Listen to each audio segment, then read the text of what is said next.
Hello বন্ধুরা, আশা করি সবাই ভালো আছেন। আমি আজকে বানালাম মিক্সচার। প্রথমে আমি নিয়েছিলাম সেদ্ধ আলু, শসা, গাজর এবং সঙ্গে নিয়েছিলাম একটু টমেটো, তার সঙ্গে দিয়েছিলাম পেঁয়াজ কুচি, তারপর দিয়েছিলাম ধনে পাতা কুচি, লঙ্কা কুচি, তারপর দিয়েছিলাম আমি অঙ্কুরিত ছোলা, সঙ্গে দিয়েছিলাম এমনি ভেজানো ছোলা। আপনারা চাইলে যে কোনো এক ধরনের ছোলা নিতে পারেন বা দু ধরনের নিতেও পারেন।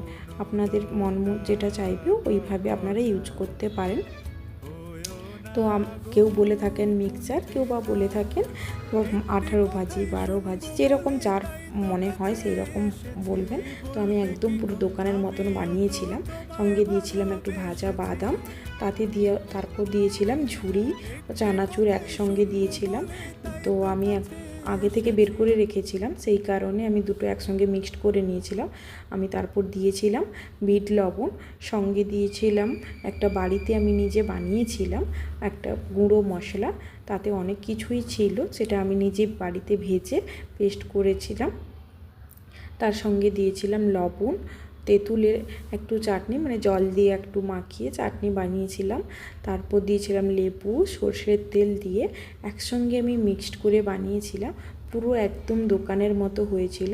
পুরো ঘরের উপকরণ যা যা ছিল সেইগুলো দিয়েই বানিয়েছিলাম। আপনারাও খুব সহজে এইরকম দিয়ে সন্ধেবেলা টিফিনের জন্য বানাতে পারবেন, পুরো দোকানের মতো। একবার এইভাবে আপনারা বানিয়ে খাবেন, নিশ্চয়ই আপনাদের খুবই ভালো লাগবে।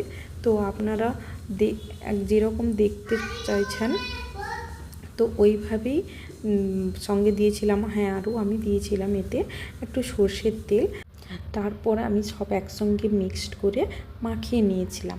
তো আপনারাও একবার এইভাবে বাড়িতে বানিয়ে খাবেন, কেমন হয়েছে জানাবেন। তো ভিডিওটি ভালো লেগে থাকলে একটা লাইক করে দেবেন। নেক্সট দেখা হচ্ছে পরের কোনো ভিডিওতে। টাটা।